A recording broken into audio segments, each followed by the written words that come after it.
Hello everyone, and welcome to this recap of a highly dramatic day here on ICC from the last round of the London Chess Classic and also the last round of the Grand Chess Tour 2015. I'm GM Lars Bo Hansen, Don Corleone here on ICC, and we are coming to an end of what was a really dramatic and very, very long day from the London Chess Classic, with the regular tournament ending in a three-way tie between Magnus Carlsen, Anish Giri and Maxime Vachier-Lagrave, and after a highly dramatic playoff, Magnus Carlsen emerged as the winner of not only the London Chess Classic but also the total Grand Chess Tour 2015. And despite not having his best year, he finishes the 2015 on a high note. So what happened today started with the last round of the classical tournament in the London Chess Classic. Going into this round, the lead was tied between Maxime Vachier-Lagrave and Anish Giri, both on 5 points, and they both drew their games. Giri with a solid draw against Vishy Anand, and MVL on a slightly more entertaining draw against Aronian.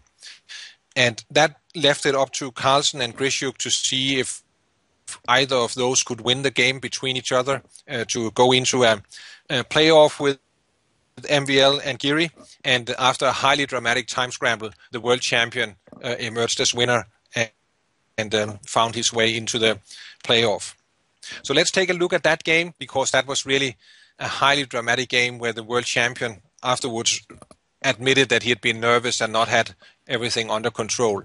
So Carlsen is right, and he goes for knight f3, but then after c5, he changes his mind and goes for a Sicilian with e4, rather than, for example, c4, a more quiet English. He goes head-on into the Sicilian, which was a little bit surprising to myself and my co-commentator of today's round, Grandmaster John Fedorovich, who we agreed that the English would probably have been a more prudent choice for Carlsen in this last round game.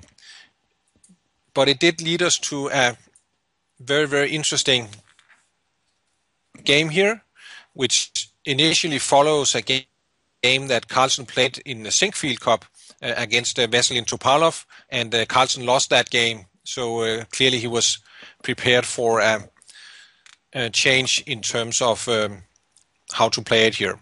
Grischuk plays the most challenging line here after the bishop b5 Rossolimo check by Carlsen.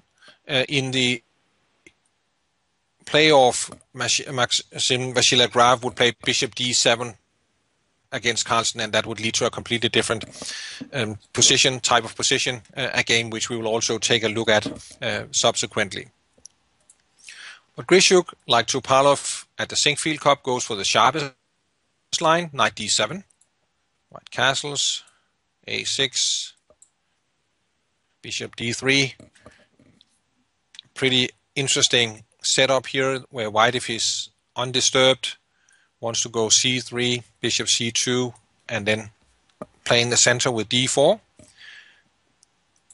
But like Topalov before him, Grischuk does not allow that to happen.